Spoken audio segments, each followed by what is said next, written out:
On behalf of the Hood Museum of Art, welcome to the artist talk of Choe U-Ram in conjunction with Attitude of Coexistence, Non-Humans in East Asian Art, which is on view through this fall.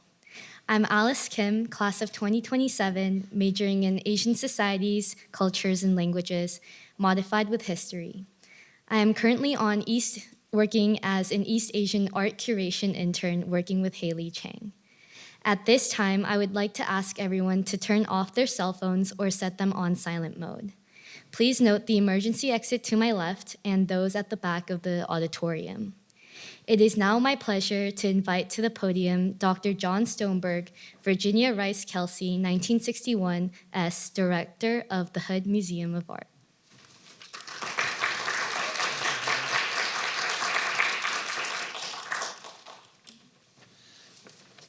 Hello all, it's great to see you here tonight. We are very excited about tonight's speaker. And as we get ready for the talk, I just take a second to remember that Dartmouth and the Hood are located on lands that were never ceded to us by the residents who lived here for millennia and hunted and fished in the woods and lived and loved and lost all around us. And we try and remember this each time we do a public presentation so that we hold ourselves to a standard of care that is appropriate to making amends as much as possible. But tonight, I'm really thrilled to be starting off this talk about Choe U-Ram, who is based in Seoul and specializes in kinetic installations and mechanical sculptures. Since the early 1990s, Choe has been creating sophisticated machines that integrate organic movement and lighting that draw their inspiration from living creatures. Referring to his works as anima machines, Choe endows his robotic works with agency, assigning them historical names, personal narratives, and emotions. In this newly imagined ecosystem, Choe's creatures prompt viewers to contemplate humanity's symbiotic coexistence with machines, a relationship that does not need to be rooted in exploitation and control. These sculptures also invite reflection on the nature of the human desire for ever-advancing technology and questioning whether it truly leads to development or instead fosters fear and anxiety. In our galleries right now, we have 3 of these magnificent and intricately engineered beings. We have silver insecta lamp, gold insecta lamp, and gold chakra lamp, all on view in Attitude of Coexistence, Non-Humans in East Asian Art, open through June 29th, 2025. These mesmerizing works each have a backstory and a role to play, both in the context of the artist's career and in the exhibition, which received generous support from the Philip Fowler 1927 Memorial Fund. This presentation has been brilliantly conceived by the Hood's Jane and Raphael Bernstein Associate Curator of East Asian Art, Haley Chang, who I now invite to the podium. Haley.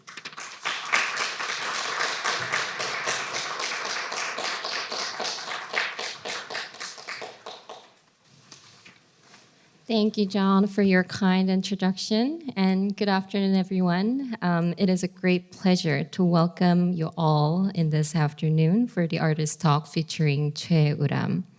Before the artist delve into the history and philosophy behind his work in his presentation, I would like to share my experience working closely with him as a curator over the past few years.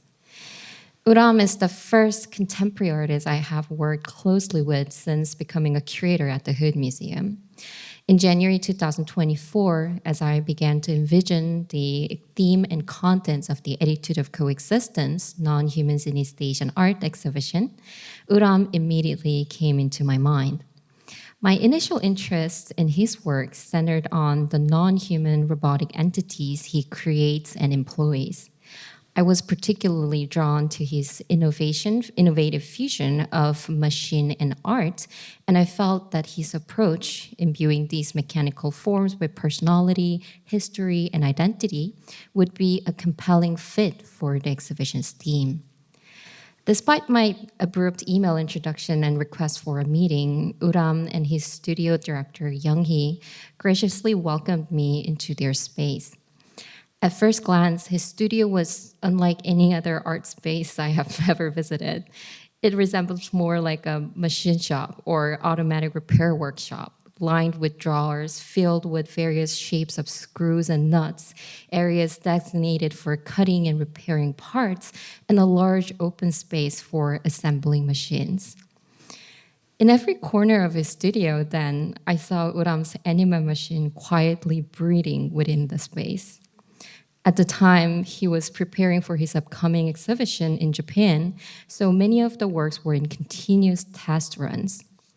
U-Ram kindly walked me through each individual piece, sharing the stories behind them, from the mechanical structures and their aesthetic details. It was at that moment that my focus on U-Ram shifted from his non-human objects to his attitudes towards them. He treated these machines as friends, family, and colleagues, approaching them with respect, affection, and a sense of camaraderie. They were companions in his contemplation of broader social issues, extensions of his vision and ideals about the role of art in the era shaped by conflicting desires. It is this attitude that I hope to bring to Dartmouth by inviting the artist to the Hood Museum today. While the acquisition of his anima machines allows us to experience his aesthetic vision and technical mastery in our galleries, I hope today's talk will offer another layer of insight by exploring his relationship with these creations and the thoughtful engagement that defines his practice. Following the 40-minute presentation, U-Ram will engage in a conversation with Professor Solomon Diamond from the Department of Engineering and co-director of the Design Initiative at Dartmouth. Without further ado, it is my great pleasure to introduce today's speaker, Choe U-Ram. Thank you.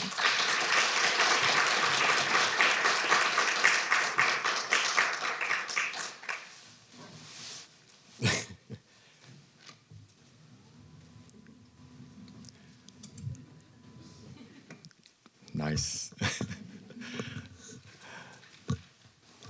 Good afternoon, everyone. My name is Choe U-Ram, and I'm an artist based in Seoul. It is a great honor and pleasure to be here with all of you tonight. I would also like to express my sincere gratitude to Hood Museum of Art for this wonderful opportunity. I'm not very good at English, but with the help of curator Chang here, so I've practiced hard for this talk. So even if I stumble here and there, I hope you are enjoying it with an open and relaxed mind. Well then, let's get started. Ooh.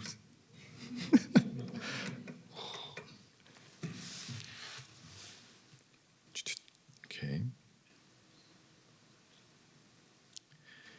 I studied sculpture at college and have continued my work as a sculptor ever since. In particular, I have actively incorporated mechanical and electronic elements into my artworks. This is because the inspiration that comes to my mind are never static. They are always moving and transforming in shape. Situation unfolds like a performance, a living, moving beings intertwined to symbolize aspects of the worlds I grapple with. Of course, such a scenes could also be expressed through static sculptures or paintings. However, fueled by the curiosity in machines that I have had since childhood, I wanted to bring those imagined scenes and beings to life moving just as they appeared in my mind. For that reason, I naturally began integrating mechanical and electronic devices into my work. In this presentation, I will first introduce my background as an artist, then I will share the key themes that run through my work: technology, desire, individual, and society, by showcasing some of my major pieces. I spent my childhood in South Korea during the 1970s, a time when the country was under constant tension with North Korea. The military dictator of South Korea deliberately exaggerated this situation to suppress the people's freedom of expression and to serve his personal interest over the state. For example, his government justified the imposition of curfews, censorship, and media control by claiming it was necessary due to the potential threat from the North. It was a time when those who criticized the government or yearned for democracy were labeled as communist or spies and were arrested. That time was also marked by an energy crisis and the looming fear of nuclear war. When conflict broke out in the Middle East, the South Korean government claimed that the world's oil supply would run out in 3 years and urged citizens to conserve energy. Meanwhile, Cold War tensions were at the peak. The news broadcast frequently warned of the end of humanity due to a potential nuclear war. Even as a child, I experienced a vague sense of fear and anxiety during that period. It was around then the Star Wars was released in Korea. For that, from what I remember, it offered a brief escape from the uncertain reality. The scenes where robots helped humans fight against the imperial forces were exciting. But at the same time, I also felt a deep sense of sadness, realizing that no matter how advanced science might become in the future, war would likely continue. In those days, the animated film Robot Taekwondo was also released. Because it was Korea's first animated robot film, it was I was completely captivated by this robot. I drew it every day, so often that I could sketch it with my eyes closed. That is how I come to fall in love with animated film featuring giant robots. In such stories, there was one important place that always appeared. It was the laboratory where robots were designed and built. Inside the lab, the scientists would repair and upgrade the broken robots, constantly surprising me with their new ideas and designs.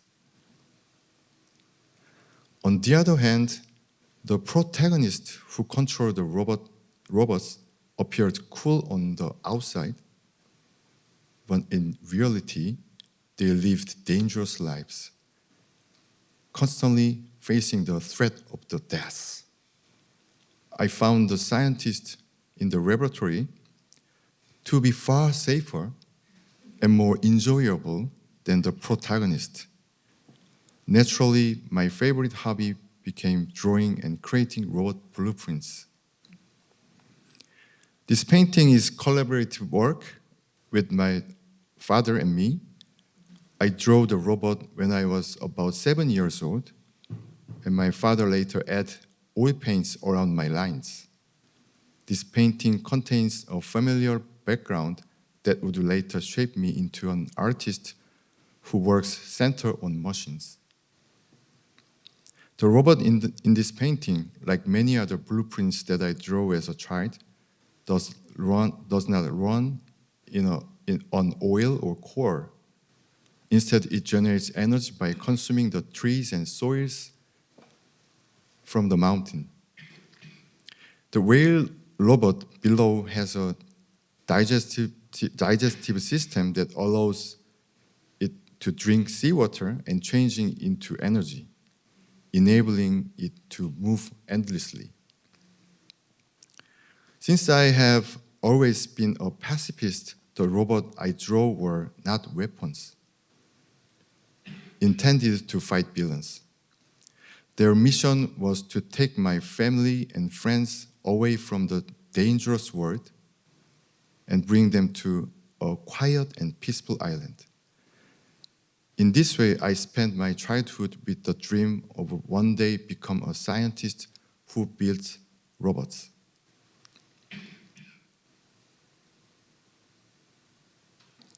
My family background played a significant role in bridging my interest in robots with art. My grandfather was the founder of the company that created Korea's first domestically produced car, the Seabar car. It was made shortly after the Korean War ended. The design was based on the Jeep left behind by the US military, and it was equipped with Korea's first domestically produced engine manufactured around 2,500 units. This car was primarily used as a taxi. This photo shows a row of civil taxis in front of Seoul station at that time. My grandmother was one of very few female taxi drivers back then. Before becoming a taxi driver, her dream was to become a pilot. But after giving up her dream, she would often take 5-year-old me to see the airplanes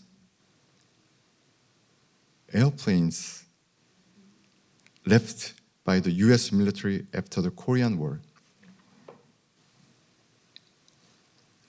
The airplanes on display were the cutting-edge technology of that time, and for me, they were as astonishing as giant robots.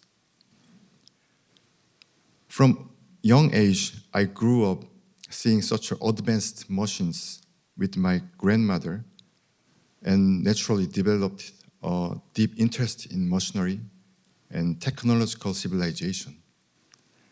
While my grandparents nurtured my curiosity about technology, it was my parents who provided the crucial foundation of connecting this interest to art.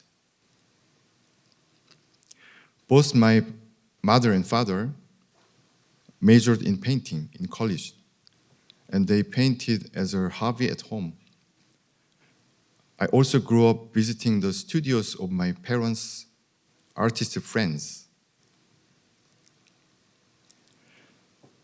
As a high school student, I hoped to apply to an engineering university to create robots. However, because of my poor mathematics grade, I had no choice but to give up.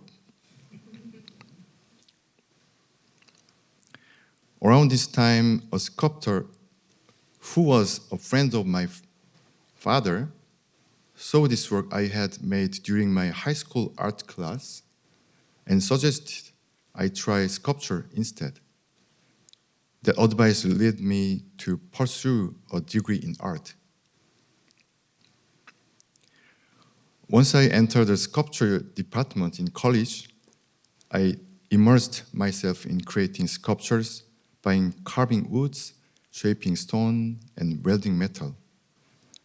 Then, in my junior year, a professor gave me the assignment to create a sculpture that changing with time. In that moment, I realized that the dream I had as a child of of becoming a robotics engineer could coexist with the medium of sculpture.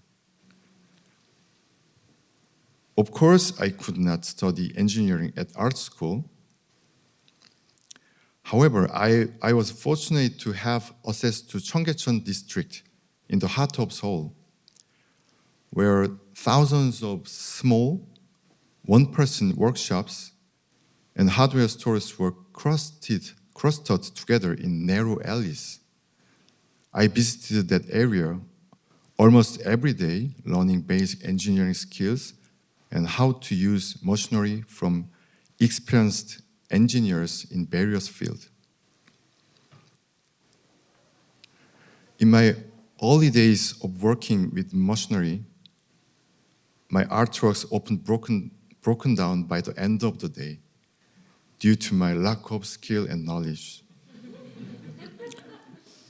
When I exhibited them, I brought the broken pieces back to my studio every night, replaced the damaged components, and reassembled them to have them ready for the next day display.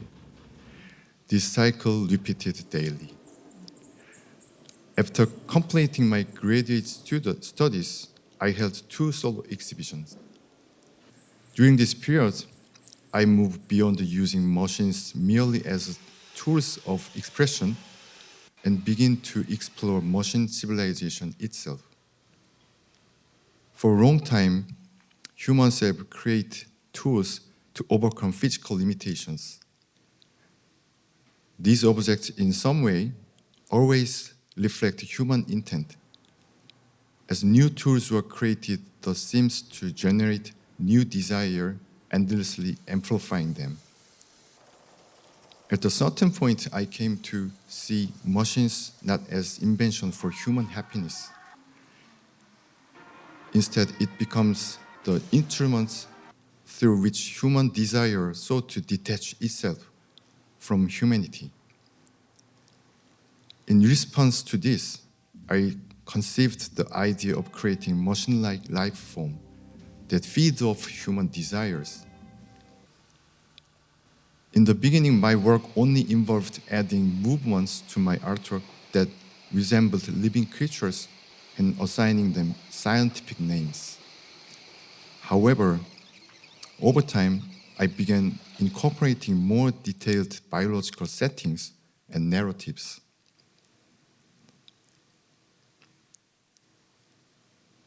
I adapted a similar approach to how natural history museums present information.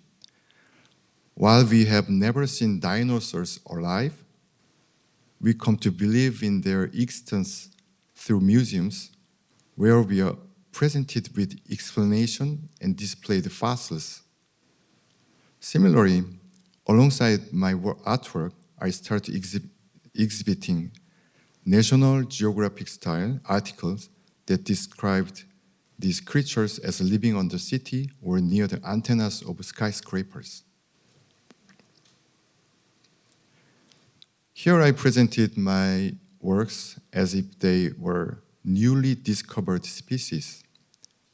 This process led to the creation of the Animal Machine series. One of the pieces from the Animal Machine series, Ultima Mudfox, was the first to be exhibited with the biological style information panel. Around that time, Seoul looked like one massive subway construction site. The entire city had been dug up and people navigated makeshift, bumpy, and often dangerous road every day. Seeing that landscape, I began imagining human desire sprawling beneath the city and taking on a life of its own.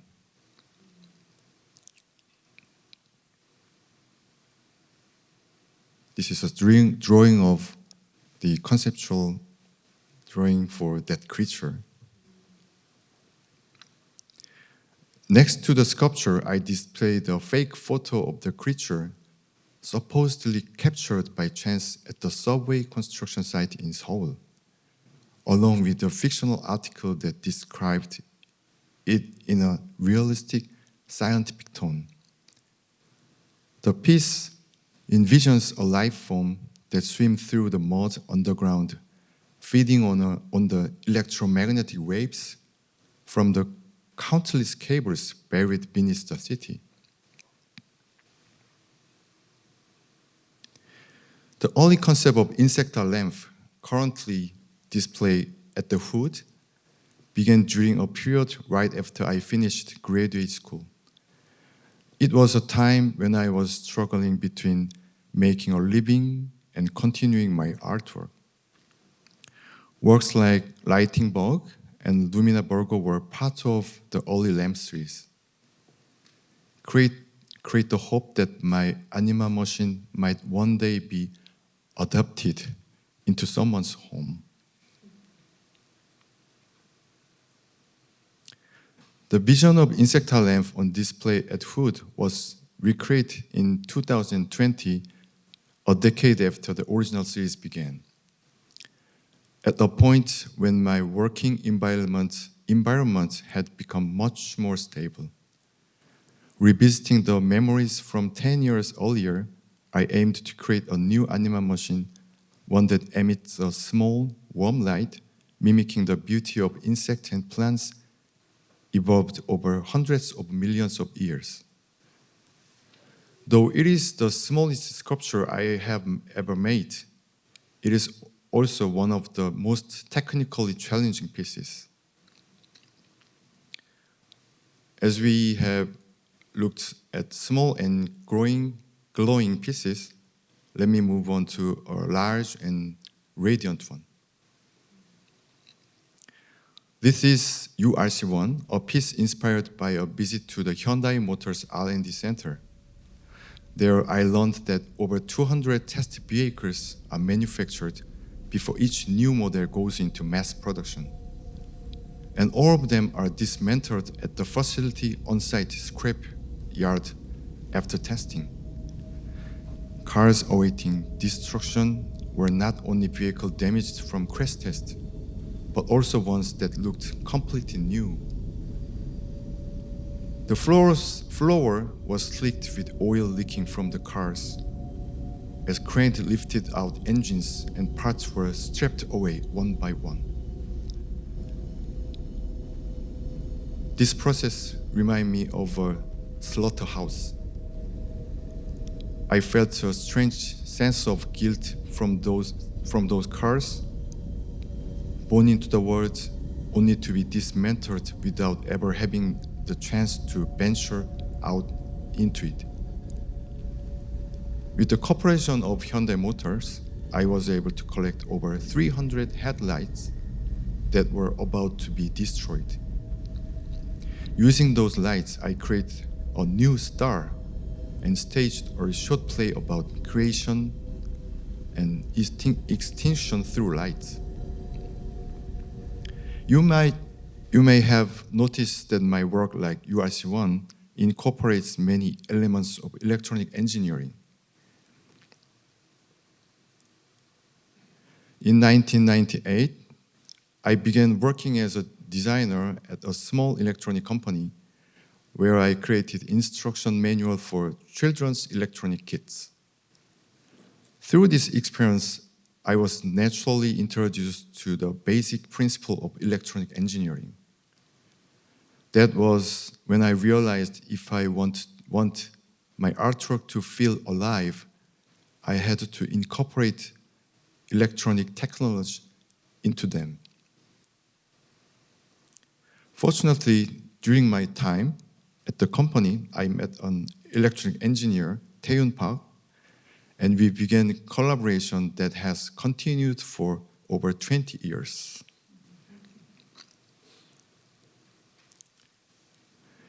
In 2006, I was given the opportunity to holding my solo exhibition at the Mori Art Museum in Tokyo.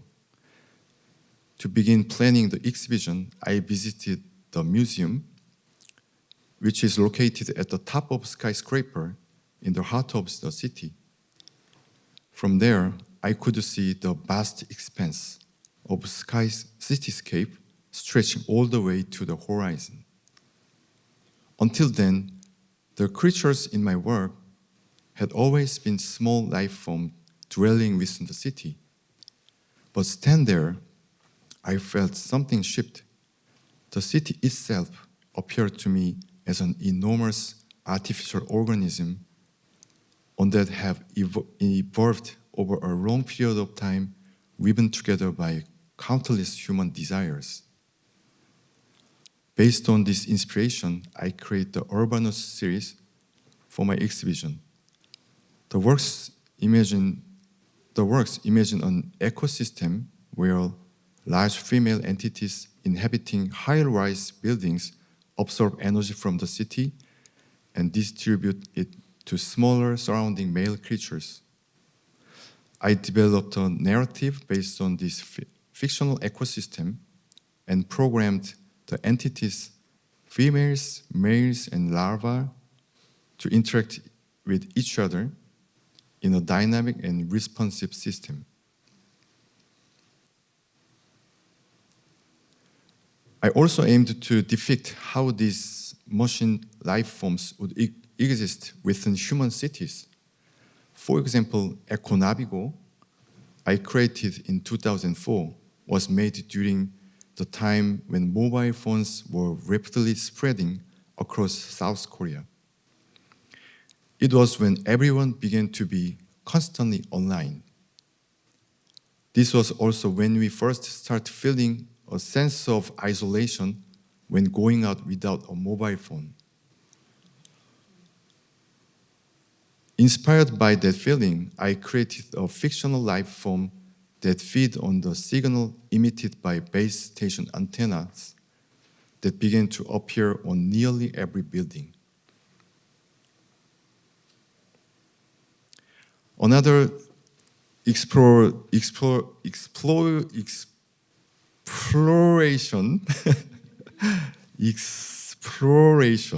thank you. Another exploration of the rapidly information-driven era is reflected in Scarecrow, created in 2012. This work emerged from my contemplation of the global real-time information network.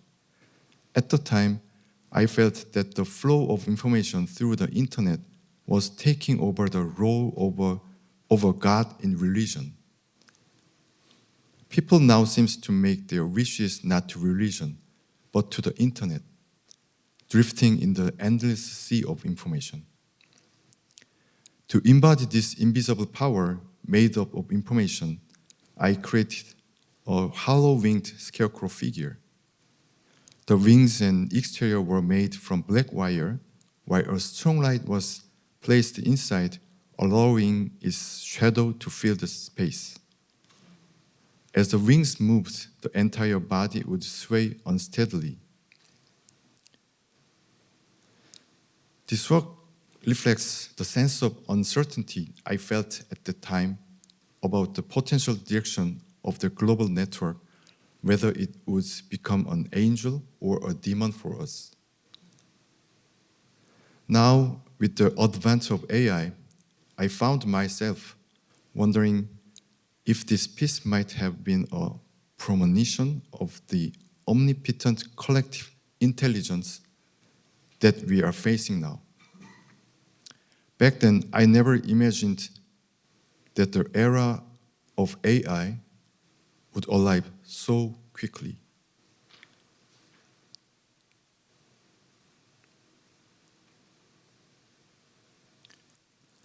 As I developed my work on how individual organisms form urban communities, I also became interested in how they establish relationship within them. This naturally led my focus to shift toward the power structure that operate within this system. Una Lumino is a series that reflects my interest in social power structure. Humans have always created hierarchical structures that rely on leader to guide and control the group. While such a system have solved many problems, they have also led to countless lives suffering and dying due to the poor decision of of those in power. This history of misfortune made me ask a question. Can a harmonious society exist without a leader? At that time, I was inspired by a nature documentary that featured barnacles, which form colonies and thrive without a leader. This led me to imagine a social structure that could exist harmoniously through the interaction of individuals without the need for commands or control from a leader. I then turned to the theory of emergence, which explains how the harmony of group is created through the interaction of individual ants or bees. I brought this concept to life in my work, Una Lumino. Their movement is controlled not by pre-programmed pattern set by a controller, but by a simple algorithm in which each individual responds to the movements of its neighboring entities. Within this system, they continue to create new flows and patterns as they move.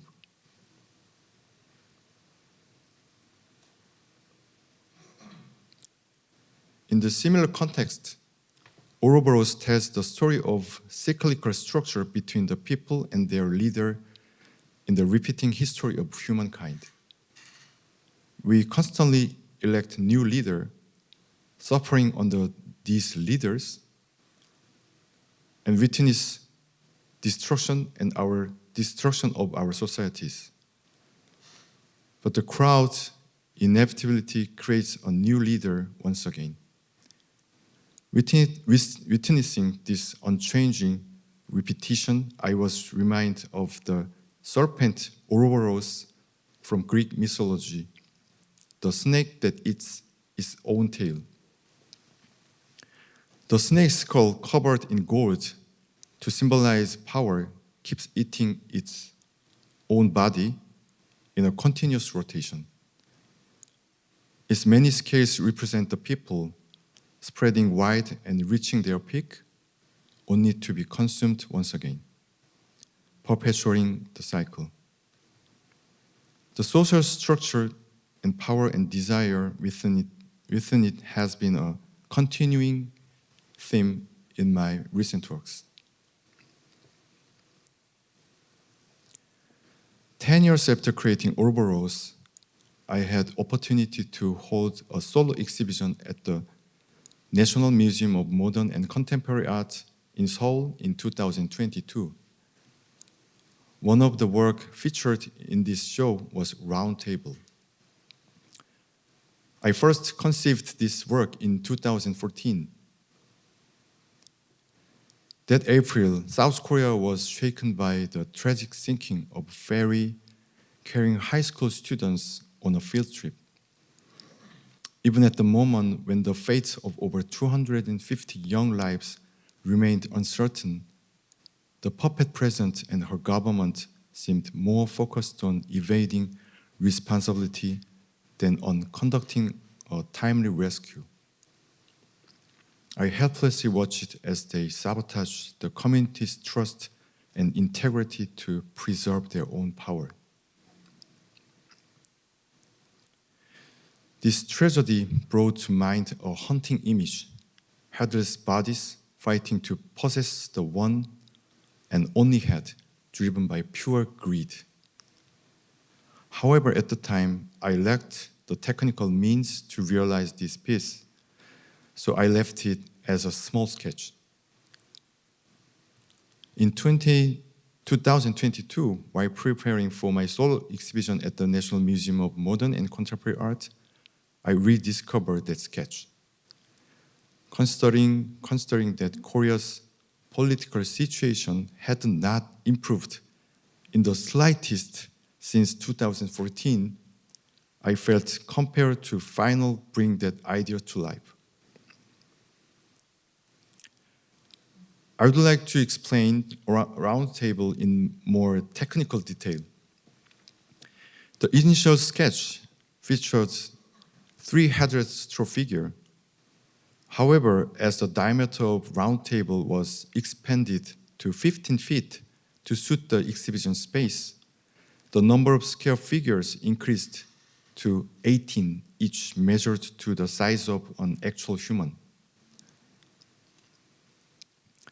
To make it appear as though the figure were holding up the round table, each straw figure's back was fixed directly to the underside of the table. The movements of the round table was designed using the 3 degree of freedom PID ball control system. Beneath the table, 3 pair of sub-motor combined with worm gears control the table tilt.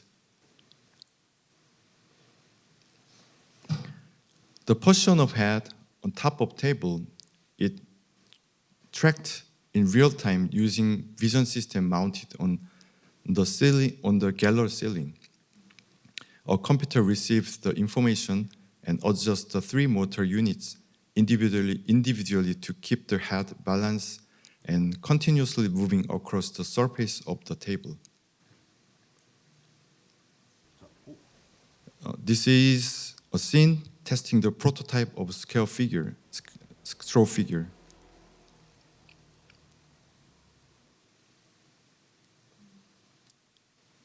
This is a picture of my colleagues making straw figures in my studio.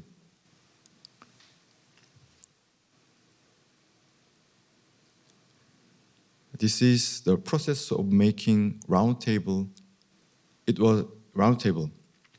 It was a new challenge to make a table that was light while still supporting the weight of all 18 straw figures.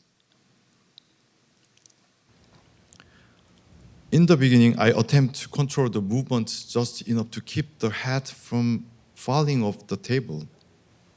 But I lacked the knowledge of calculate the ball's speed and inertia, so the head could not stay on round table even for a moment. This issue remained unresolved even after the piece was installed in museum. Fortunately, 2 weeks before the exhibition opened, I had the opportunity to collaborate with the robotics engineer. Using dynamic motion formula, he designed a control system that could predict the head position 1 second in advance and adjust motor accordingly.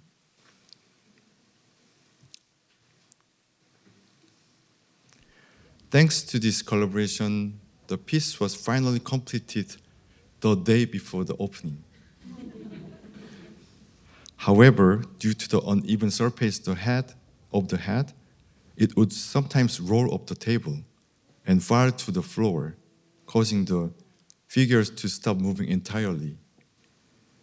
In those moments, viewers of the exhibition stepped in to pick up the head and place it back on table. And the moment they did, the figures would immediately resume their relentless movements. Through these unexpected moments, the audience became active participants in the work, reigniting the straw figures' struggle. Through this unexpected moment, the audience became active participants in the work, and the work, which began as an installation, transformed into a participatory performance. People began waiting for the head to fall, eager for the moment they could intervene. What began as a story about the struggling to become a leader gradually evolved into something more collective, a reflection of all of us, rather than one individual. As the number of straw figures increased, viewers began to see themselves in them, projecting their own experiences and emotion onto these faceless bodies. Through this process, I was reminded once again that a work of art only becomes complete and meaningful when it leaves the artist's hands and begins to communicate independently with its own audience. The gold chakra lamp, currently on display at Food Museum, is one of my early work that reflect my contemplation on humanity. I started creating this piece around 2008 when I first developed an interest in religion. I believe that religion is one of humanity's invention, born from the inevitability of death and the fear of uncertainty about the future.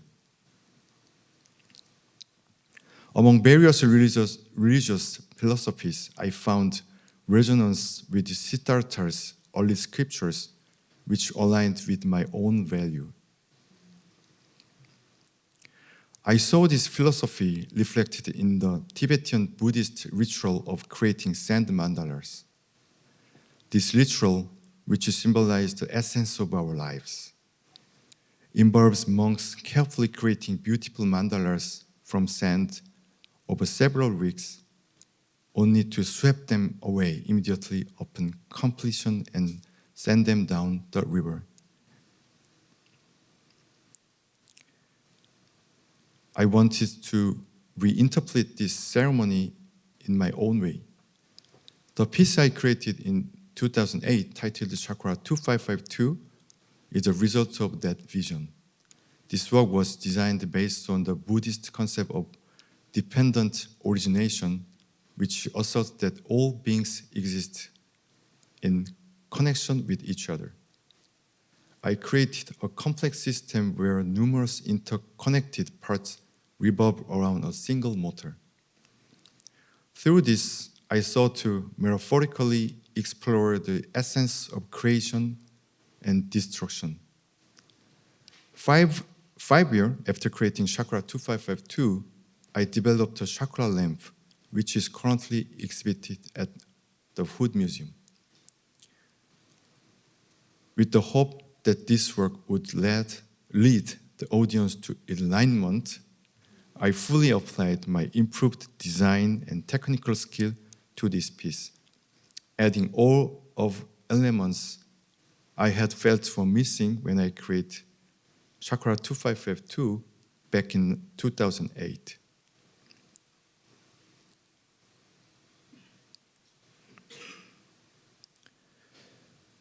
The contemplation of humanity embedded in chakra extends into my recent work, One. This piece was conceived during the COVID-19 pandemic. I believe many of you endured that period with great difficulty. During that time, wherever we turned on the TV, we would see healthcare workers around the world in white protective suits working in hospitals and temporary medical centers. The protective suits were made from a very thin layer of fabric. On the outside of that thin barrier, people were dying. Inside the suit, healthcare workers were doing everything they could to pass life back into them. Life and death always coexist around us, but it was the first time I had ever experienced them so close together on a global scale. I wanted to use the protective suit worn by the healthcare workers and create a flower, offering it as a tribute to everyone who lived through the pandemic era. Initially, I tried to collect actual material from the suit used by medical workers, but it was practically difficult. Instead, I decided to use a material identical to the protective suit called tieback. In one, leaves were designed in a rectangular shape, as if recording the pages of a long life. The leaves at the center, representing the beginning of time, are white. And as they extend outward, they gradually darken, stained with black ink. While creating this work, I came to realize that the beauty of life lies in its finite nature, and that life and death are not separate, but are one entity.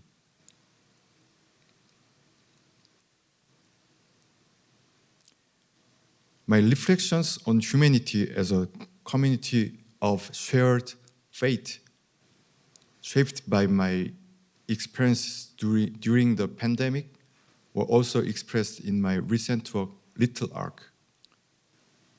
This work was also part of my solo exhibition at the National Museum of Modern and Contemporary Art in 2022. It began during the final stage of the COVID-19 pandemic, when I first started deeply contemplating the concept of salvation.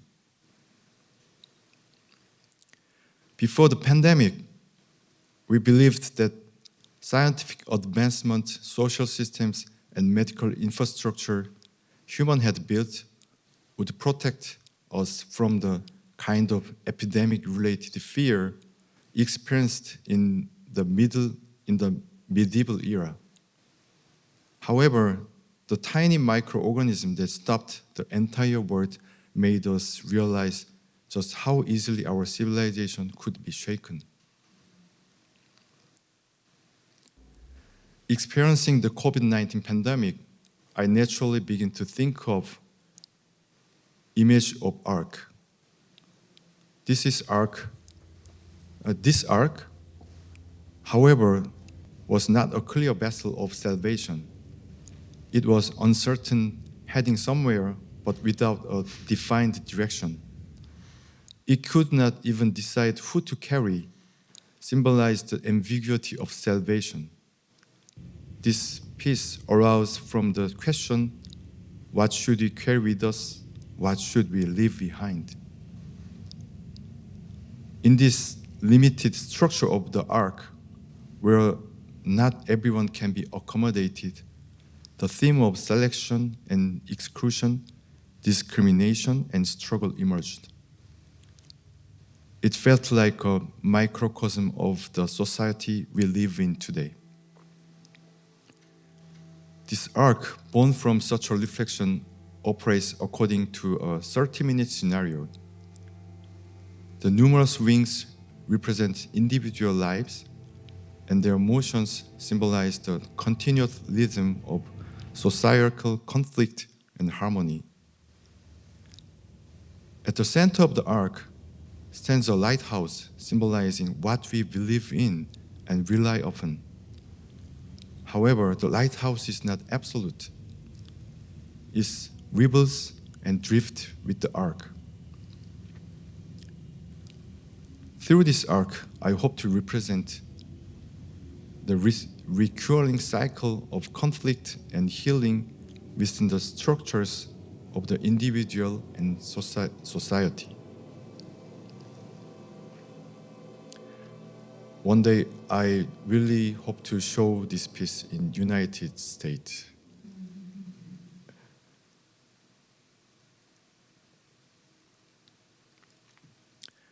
As we approach the conclusion of this lecture, I wish to return to my childhood drawing that I showed you at the beginning of this presentation. When I painted this picture as a child, the words seemed relatively simple.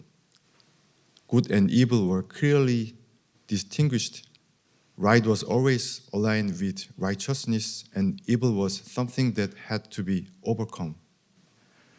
I believed that there were always solutions to every problem. I also had the belief that justice would always prevail. However, what I gradually came to realize as I grew up was that the distinction between good and evil in this world is not as clear-cut as I once thought.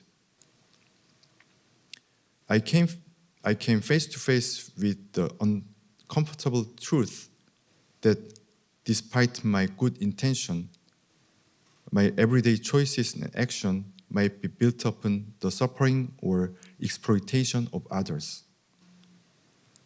The world appeared to me as a tangled web of complex, overlapping interest in structural imbalances. And yet, we still speak of a better world. If such a world is possible, then what forms should we take? In this confusing and fractured reality we stand in now, can we use immense power gained through technological civilization to move toward a future with human dignity, equality, and freedom coexisting in harmony? Art may not be able to change the world. However, it constantly makes us question how we view the world and how we will live within that perception. When I create this drawing as a child, I dreamed of salvation through robot. It reflects my innocent sense of responsibility to save my friends and family by creating robots. But now I feel that salvation may not come from outside, but rather from a shift in perception and action within myself. Recognizing that we are one single community aboard this little ark called Earth, I use the language of art to engage in dialogue with the world, hoping for a future where we understand and embrace one another. I will likely continue to explore these questions through art. Thank you.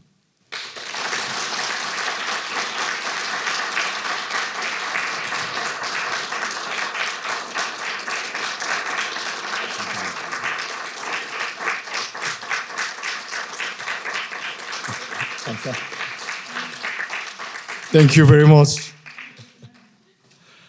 Yes. Finally.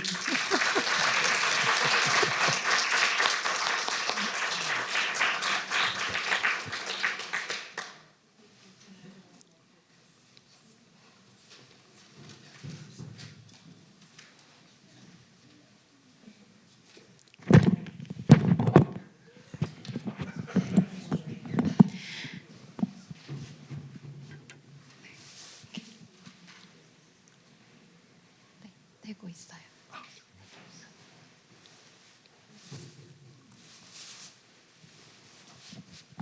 Okay, thank you so much, Uram, for your wonderful talk. And now we are going to have the conversation between Uram and then Professor Solomon Diamond from the Department of Engineering. Thank you so much for your sharing this evening. This is deeply meaningful to me to see your work and to hear your narration. So thank you so much. Oh, get that one. Thank you. I have so many questions. But let's start with the joy that you feel in your art comes through in your narration of your story from when you're a child. It seems that this was a joy to imagine and create. Would you share what brings you joy today in your artistic process? Today, I want get don't surprise of my English from now on. I will try.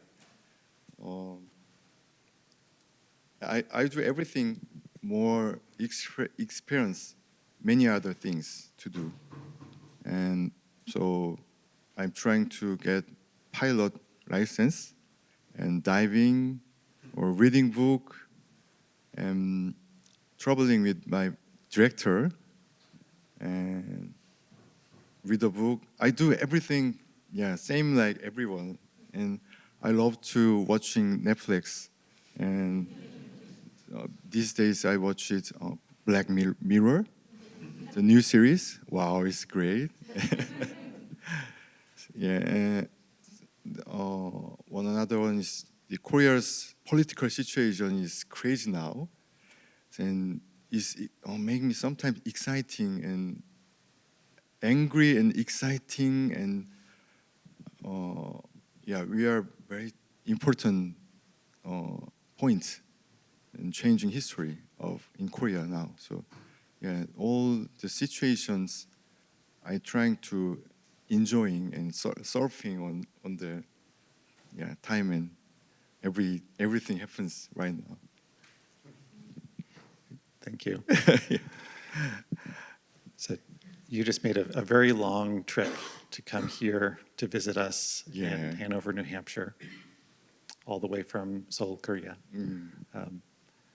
In that process, you entered the transportation machine. Are there, you were probably on buses, on planes, on so many different transportation machines. Were there any moments that you became captivated with the mechanisms of the travel? These days,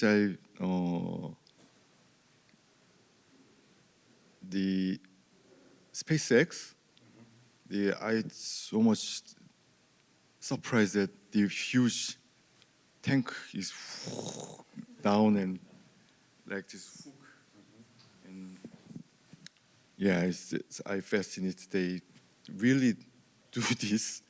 I don't like what he doing these days, but he's making the realized his dreams was I'm admire about that one, that one, and also I love airplanes, and the I once ride the was that the biggest airplane, Airbus 340 380. I want ride that airplane someday, but I didn't have a chance yet. So I expect when I back to Seoul, it looks that airplane. So I love everything, the machineries, and especially when I come to here, I saw good mixing concrete vehicle, so pretty here, and with blue sky, beautiful skies, and very pretty mixing machine is rotating. I'm enjoyed that, and I took pictures. And I love actually when when I have a chance to working in U.S. The all machines there, 그 효율적으로 만들어져 있는 그 efficiently. Made in the most efficient way compared to the many other countries.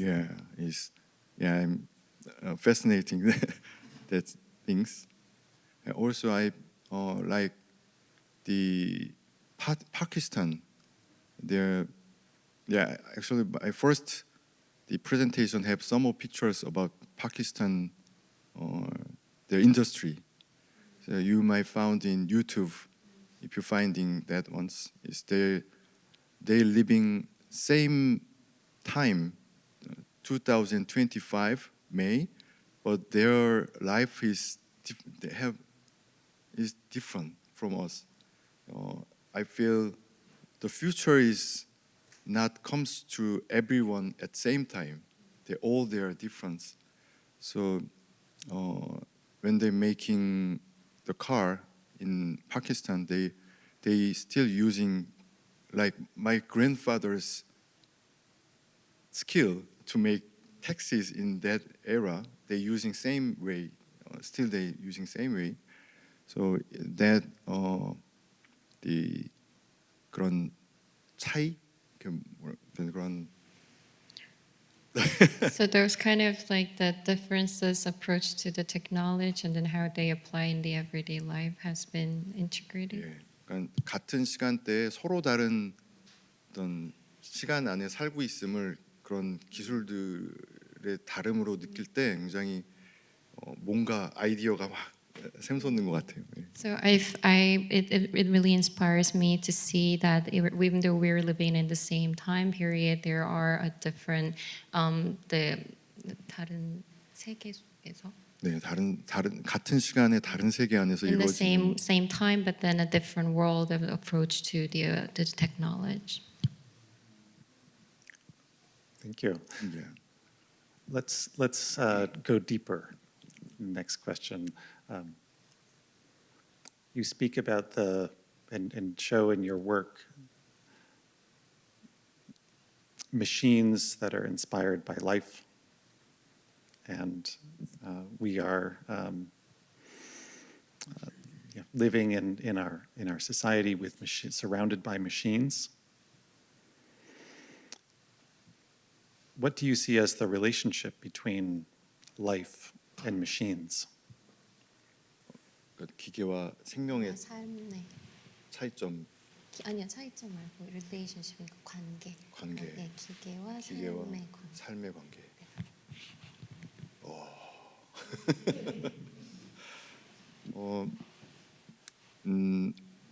저는 let me doctor. 저는 이 모든 우리가 만든 이 모든 것들이 다 우리의 어떤 희망과 욕망과 이런 것들이 물건이 되어 있다고 생각해요.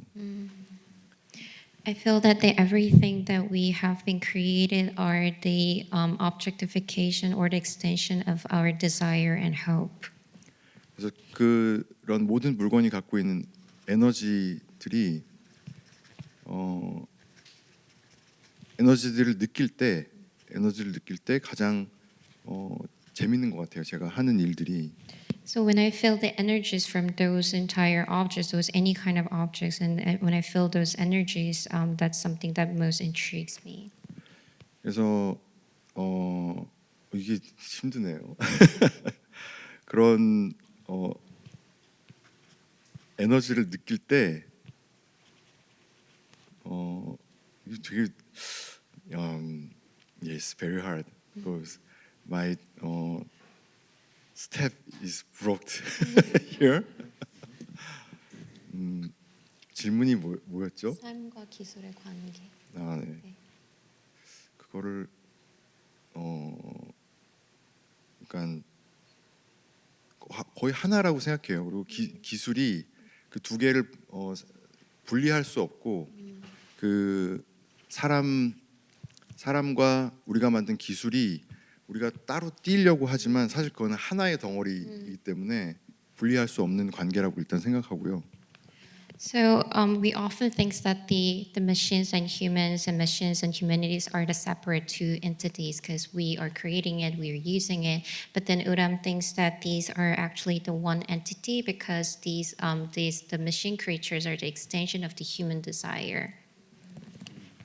그리고 우리가 이렇게 꼭 뭐 굉장히 발달한 AI나 아니면 뭐 걸어다니는 로봇들에만 우리가 감정을 싣게 될 것 같지만 사실 우리가 갖고 있는 이 모든 것들에 우리는 생명을 부여할 수 있어요. 우리의 생각을 가지고.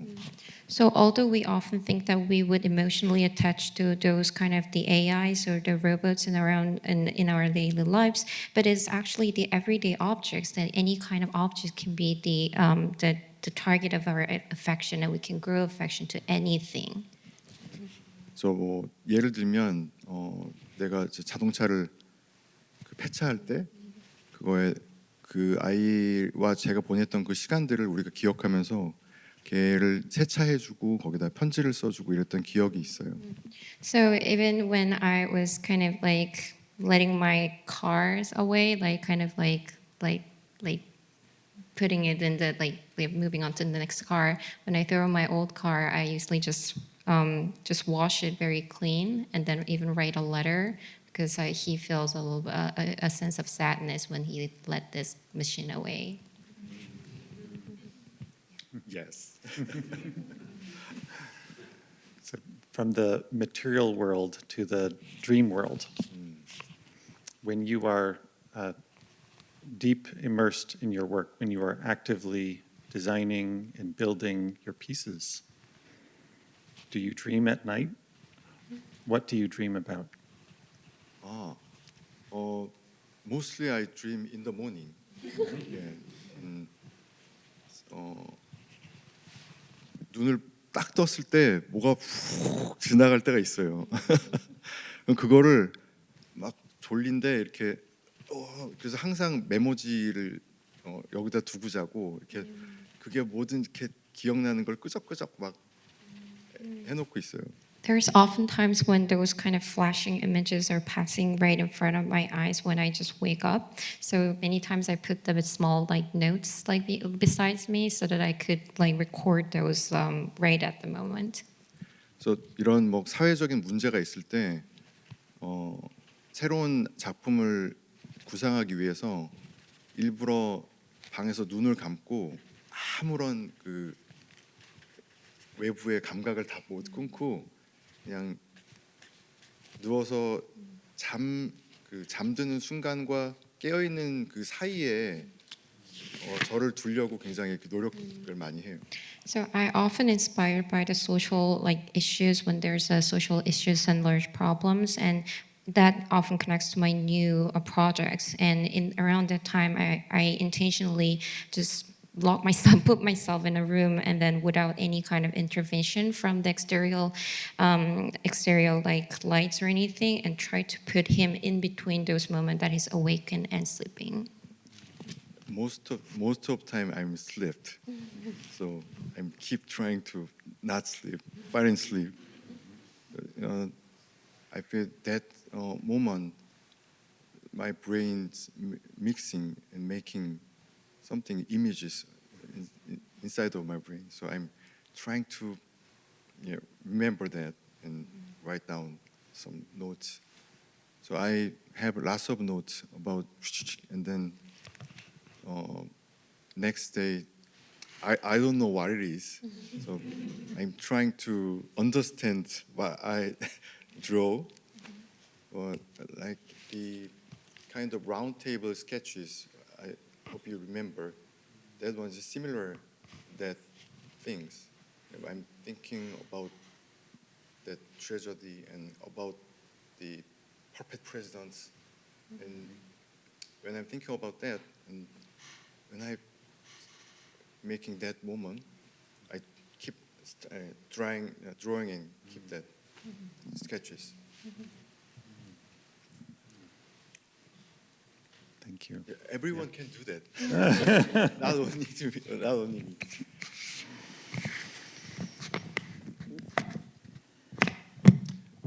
You've spoken several times about the human desires. Yeah.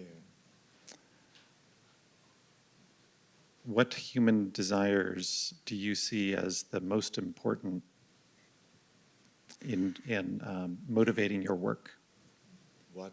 Which human desires or what roots of human desire do you most attend to? Desire is everywhere is desire. So I think every desire is. I'm curious about every desire. Yeah, there's no different kinds. Mm-hmm. So sometimes one make. Sorry. I interested that do you know the James Webb Space Telescope? Yeah, you might 100% you know that. Do you know how much money to invest for that project? Is yeah, how many amazing engineers and scientists they involved that project, and for the curiosity about universe. And if we can use that ability, immense ability, for save the poor countries or poor peoples, we can use that part. but we can't say which is right and wrong. The both we can choose. So that kind of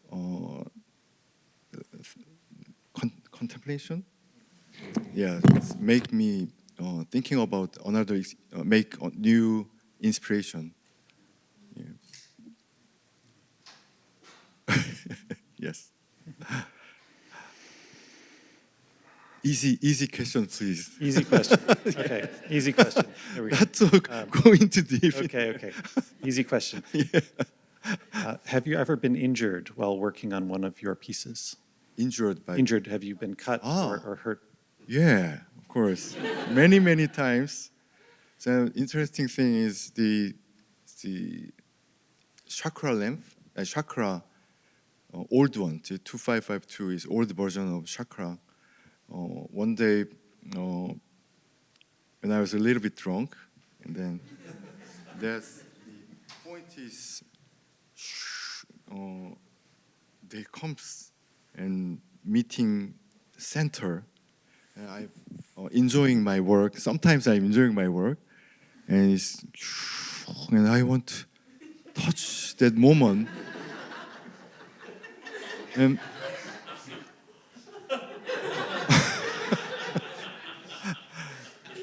when, yeah, it was very hard. So after that, I put the ampere detecting diagram, the function in there, and if there's a forces resistance, and then it stops.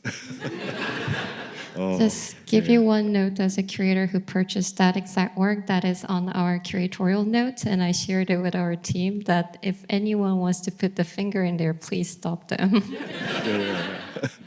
Don't do that. As someone who assembles all sorts of machines, there must be certain fasteners or processes that you love and others that you hate.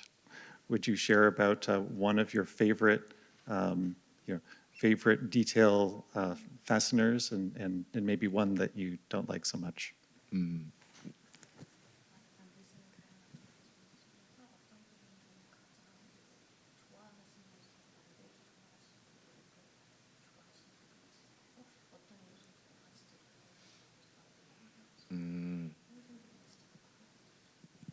Or I can be more specific, like in your work, you have various acorn nuts, you've got clip E-rings, you have other sorts of shafts and other, I can't imagine how much Loctite you must need to hold all these nuts from falling off. Yeah, I'm using so many type of Loctite. Yeah. 그러니까 제가 when I'm making the arc, the little arc, that I need to make a lighthouse in the center of the arc, and there's a lights, same function like lighthouse is rotating and make a beam light to direction, and I want to make the changing with eyes, and eyes start watching audience. I wanted to make that. So I don't have the knowledge about lightings like the street light. So I went to the Cheonggyecheon, the same district where I learned everything.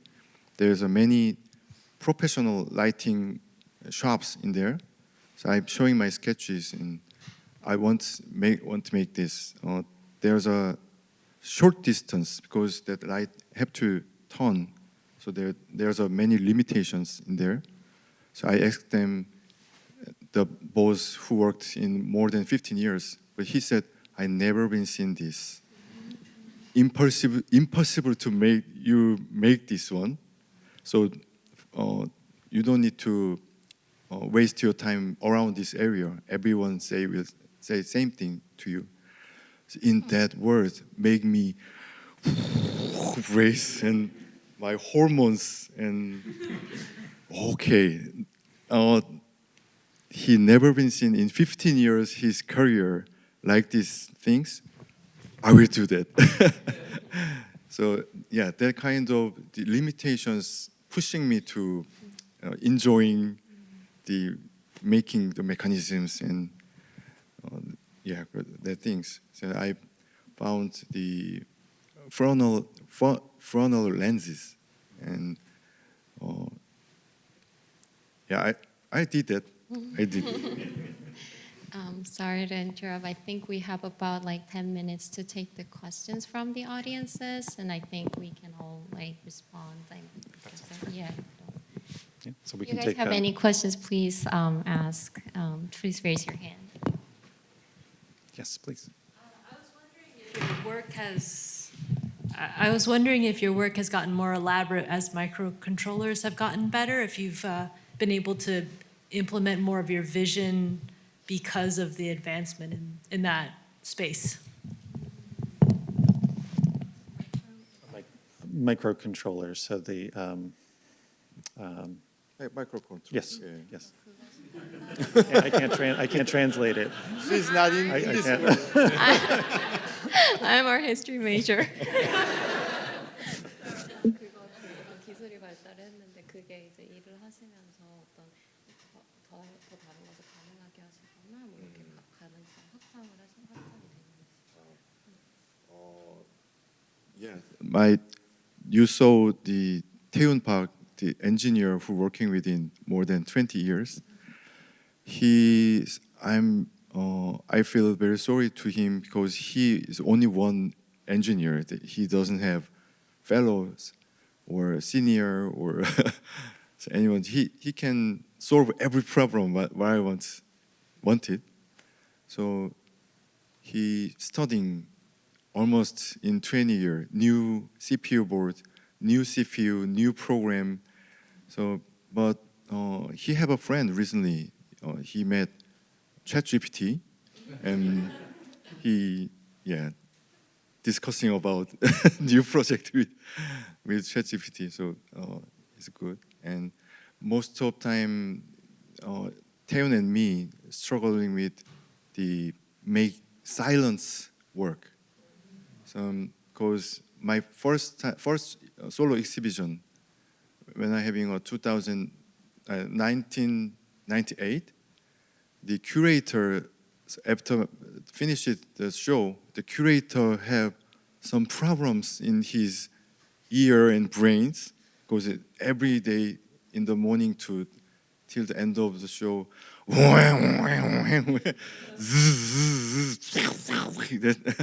that's it's conceptually was not bad because I found them in the cities and the crazy creatures, but some but not for everywhere.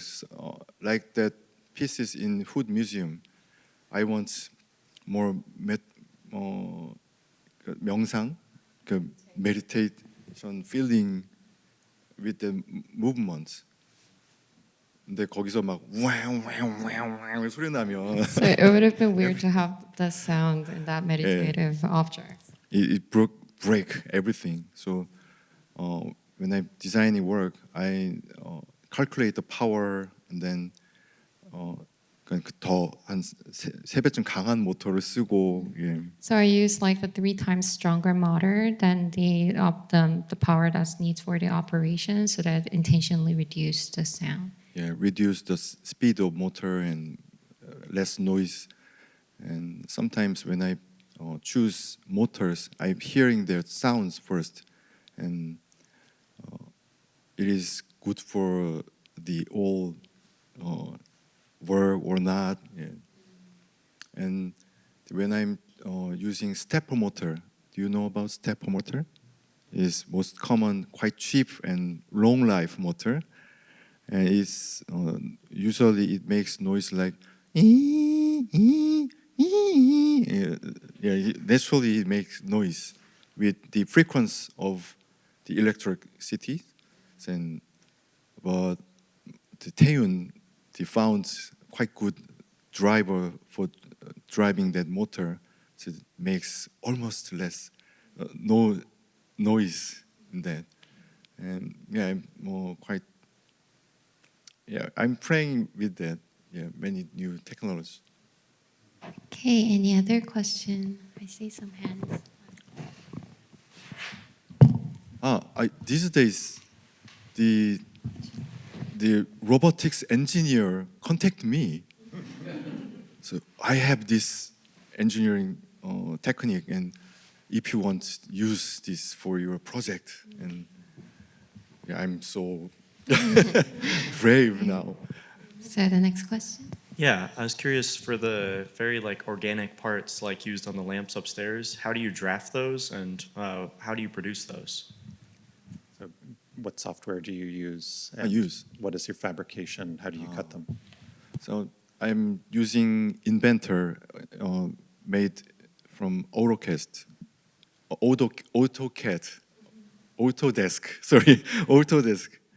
So that software is very expensive, you know, and so I use the illegal copyright from the 20 years ago, and I got a call from Autodesk one day, and is coming. So he asked me to want to visit my studio. So no, I'm too busy and I'm not in Seoul. So please come next time. And he emailed me twice. So well, I realized he was working in Autodesk, and he knew I'm using the inventor because some of video on YouTube have little signals in there. Their company or know which software you use. So I'm nervous that, but he wants to invite me to San Francisco art residency program. I'm sorry. I didn't know that, and yeah, he really invited me to San Francisco. This disappeared now, but there was an artist residency program in Pier 9, beautiful area, and there's a fascinating machines in there, and they give a freedom for using the tools.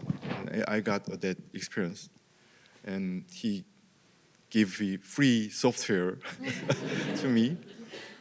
But that version is 2016 version now, because it was very long time ago I did that. So I need new version. But I lost all context in there. And yeah, so I'm still, after this trip for this lecture, I might be the subscription on that. I think we have time for just one more question, if anyone has. Thank you so much for thank you so much for a wonderful presentation. I learned a lot from your work. You said that you are nurtured by Korean society. It's fast modernization and it's kind of a religious background. So how would you put yourself in the you mentioned about the past, but how would you put yourself in the present and future of Korean art kind of ecosystem? I mean, you see some young folks are following your step and exploring new future for this machine and life kind of combination collaboration, or you see that you're now more like a cosmopolitan, not that much connected with Korean society. 네.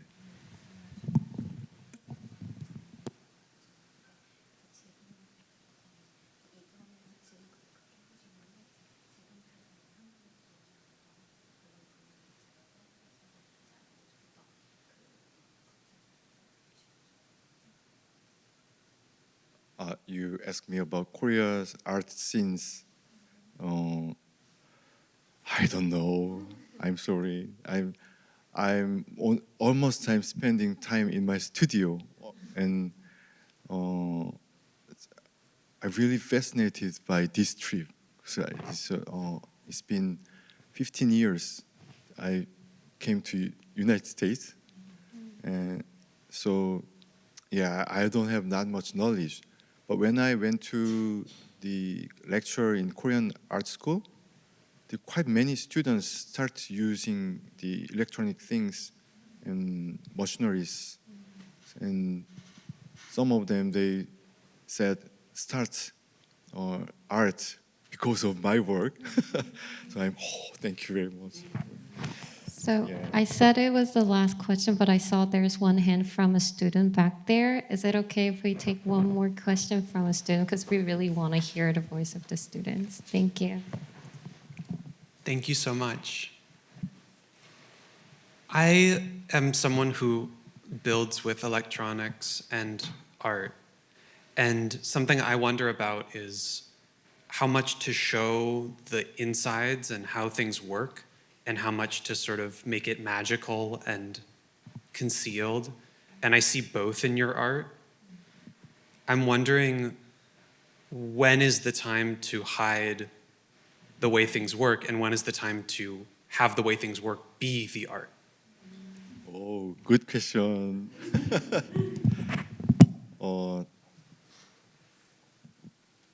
I don't hesitate to showing the mechanisms, but when I'm designing works, I want that parts, the mechanical parts wants to be a shape of naturally looks with one object. So I tried to working with the mechanical engineers before, professional engineers studied engineering, and I'm showing my sketches, and they said, "Yeah, you need to use very big and strong motor. It will work very well." But he, if the movements to here, and his suggestion was always huge system here, and it makes table work and everything easily to do. But I don't want these things in design. I want to make more efficient and hiding with the structure, but not. I don't want to show hide that.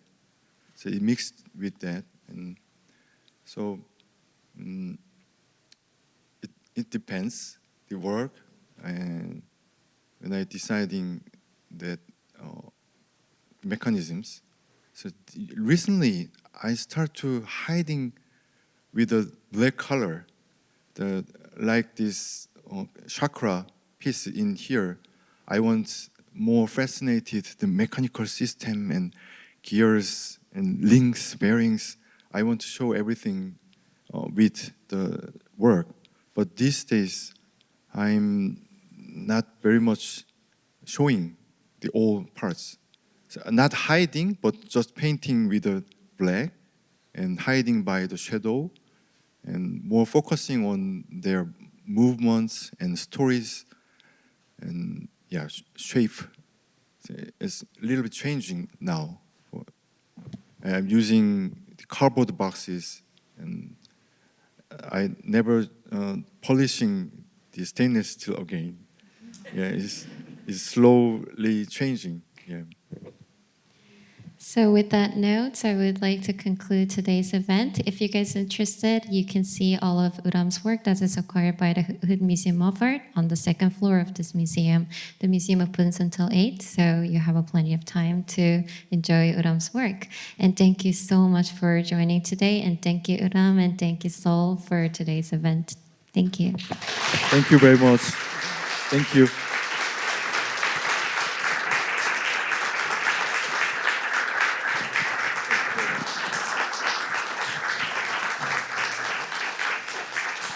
And she did great job to be here.